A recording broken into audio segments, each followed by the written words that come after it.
বাঁচার সুযোগ। সেখান থেকে নাইনজের এখনো কিন্তু খুবই ক্লোজে রয়েছে। একদমই কিন্তু স্বস্তির নিঃশ্বাস যে এখনো রয়েছে সেটা কিন্তু বলা চলে না। অ্যান্ড এই পর্যায়ে আরো কিছু দল তারা কিন্তু সার্কেল ক্যাপচার করতে চাইবে। সামনে আতঙ্কের প্লেয়ার পেয়ে গিয়েছে। রিবিসকে করলো টেক ডাউন উইজগড। এখন কিন্তু ট্র্যাকিং হচ্ছে।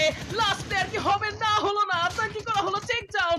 এখন কিন্তু আতঙ্কি টিমমেট উইজগড নক হয়েছে। সো এই জায়গা থেকে Orangutan can they go for the glow and yes they were successful. Full 9 দেরকে কিন্তু এলিমিনেট করে দেওয়া হলো। নিজের জায়গাটা কিন্তু সিকিউর করা হলো। বাট ম্যাপের অপর প্রান্ততে কিন্তু ফাইটটা হয়ে যাচ্ছে। G as they can be in big trouble cause তারা কিন্তু আউট অফ নোওয়্যার পুরো র‍্যাম্পেজ মোমেন্টে চলে এসেছে। এন্ড সার্কেল এজ ধরে ধরে কিন্তু প্রত্যেকটা জায়গা নিজেদের কন্ট্রোলে নিয়ে নিচ্ছে। That was insane, outstanding performance by team orangutan. খুবই টাইমলি আসছে তাদের কাছ থেকে এই পারফরম্যান্সটা।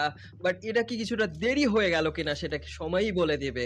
বিকজ তারা এখনো পর্যন্ত কিন্তু 73 পয়েন্ট নিয়ে #13 নাম্বার পজিশনে রয়েছে। বাট লুক যেহেতু পুরোপুরি এলিমিনেটেড, তো এইটাই সুযোগ। এই ম্যাচে একটা চিকেন ডিনার করা যায় ডেফিনিটলি।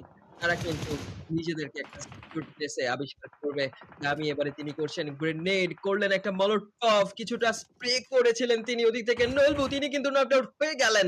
বিপদে পড়ে গেল এখান থেকে ডি প্লাস কিয়া। এলিমিনেশন পয়েন্টস গুলো সিকিউর করে ফেলা হচ্ছে।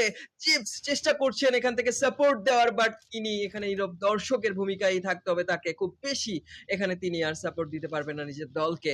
সার্কেল থেকে বেশ